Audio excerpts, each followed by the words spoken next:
referring to individuals who are employable and seeking a job but are unable to find a job. This problem arises when the resources in the country are not fully utilized efficiently.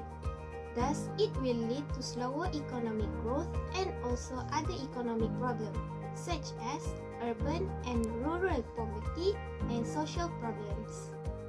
Labor in Islamic system considered as a production factor and participating in production labor process. It is obligatory to work in Islam. The Islamic economic system rejects idleness, encourages work and productivity by engaging in Sharia-approved activities for a living. Islam sees economic development as growth in human society, where advances in the material must support spiritual maturity. Some important goals must be prioritized, such as growth by full labor, economic stability, and concern for nature, maqasid al-Sharia. According to Qardawi, unemployment can be divided into two, namely unemployment Jabariyya of necessity and unemployment Khayariyya by choice.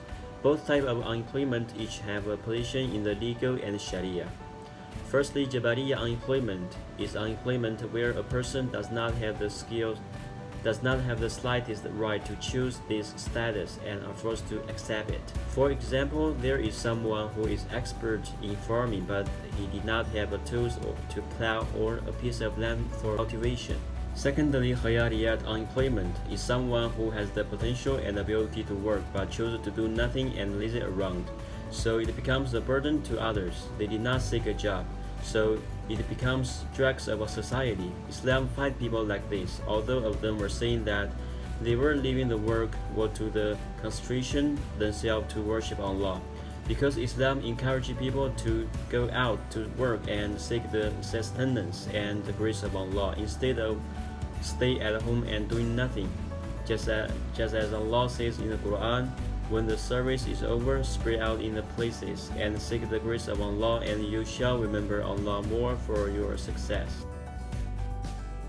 The first one is loss of productivity and poverty degradation. Muslim scholars do not only perceive poverty as having a negative nature in itself, but also implicates negative consequences that will eliminate unemployment. Based on Ockh's law, there will be positive relationship between output and employment, whereas the output depends on the amount of labor used in the production process. So the insufficient employment in Islamic economics will make the output capacity of goods consistently. Secondly, impact future labor market attachment. As unemployment goes on, there is a highest chance of unemployed employees quitting and retiring in disability scheme. It is concerning since disability is typically permanent. When someone is classified as disabled people, they would probably not return to work, and in fact, that retired people are most likely to return to the labour force. The number of disability insurance applicants also increase as unemployment rising. This will somehow violate the principles of Islamic economics, because in Quran, the basic purpose of Islamic economic activities should be to maintain the fairness and justice, not just for the sake of profit. Lastly, declining human and social capital. This is because in Islamic economic system, productivity measures how effectively input like labor and capital are used for achieving a certain degree of production. This possibly happens as the job market goes further than the form of job loss.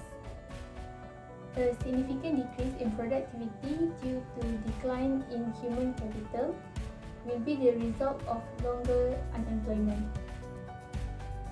Firstly, to reduce unemployment in the Islamic economics is through zakat.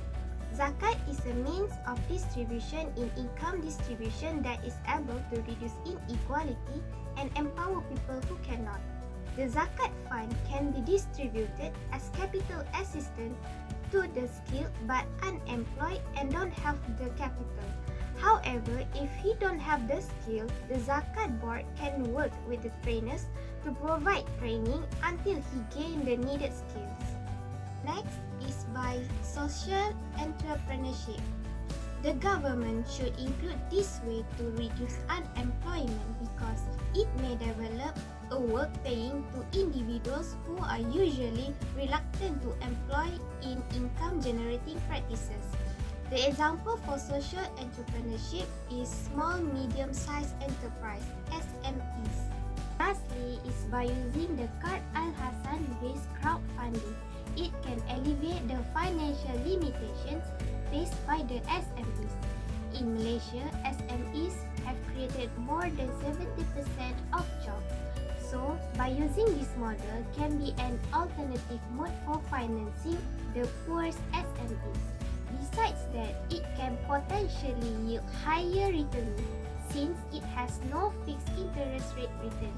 Thus, SMEs entrepreneurs can improve their businesses and create more jobs. Now, I'll be talking about the benefits of low unemployment rate to the economy. There are three benefits, and the first one is optimum levels of production.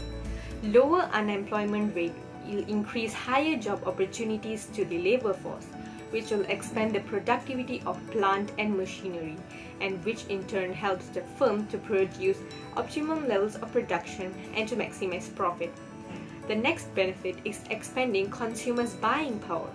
Lower unemployment rate will provide easier job access to the labor force, which will increase household incomes and their real income. This directly reduces the country's poverty level due to higher income levels, as one of the United Nations Sustainable Development Goals. Since the unemployment rate is low, consumers will tend to spend more of their real income on country's goods and services. And this directly contributes to the country's gross domestic product, which is also known as the GDP of the country. Lastly, the benefit is reducing government borrowing. Low unemployment rate reduces the stress on the government and the taxpayers. Government also have less burden to put money on welfare aid programs and will spend the tax revenue for the growth of the country. That's all from me. Thank you very much. There are two constraints in order to reduce unemployment rate. First, advancement in technology. Second, insufficient amount of zakat fund. First, it is undeniably that advancement in technology make human life better and create new jobs such as information security, IT manager, and web developer. But labor force seems to be afraid of being replaced by robot. The study by Acemoglu and Restrepo 2019 found that technology can create new jobs to labor force if productivity effect and reinstatement effect dominate displacement effect. Otherwise, robot will replace labor force. So far, displacement effect dominate the productivity effect due to the weak technology. Second, the study conducted by Rais 2020 proved that zakat can reduce unemployment rate. But if fund of zakat insufficient, zakat has no positive effect to economic growth. This problem occurred when a lot of eligible zakat payers didn't perform their duty. Survey by Bakar and Rashid in the IIUM, only 33% of eligible zakat payers pay their zakat. After the Asian financial crisis in 1997 and 1998, Malaysia has found an opportunity to bounce back in Islamic bank sector, introducing the concept of a full-fledged Islamic bank muamalat. In 2005, Bank Negara Malaysia permitted foreign Islamic banks to work in Malaysia. Numerous locals and foreign banks joined the trend and established full-fledged Islamic subordinates in Malaysia. Although Islamic banking and finance industry evolving existed in Malaysia, study shows that Islamic finance-related areas' contribution is powerless because its GDP isn't reliant on Islamic finance.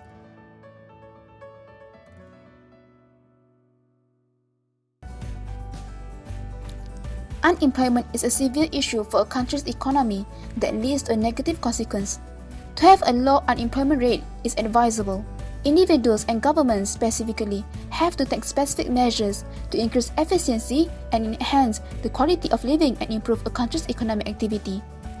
To successfully attain one of the envisioned 2013 UN Sustainable Development Goals, no poverty, we need to eliminate extreme poverty for people worldwide, ensuring equal rights to economic resources and access to financial resources for both men and women. When there is no poverty, it can encourage individuals to increase their charity and zakat, which leads to growth in the economy according to the Islamic economic system.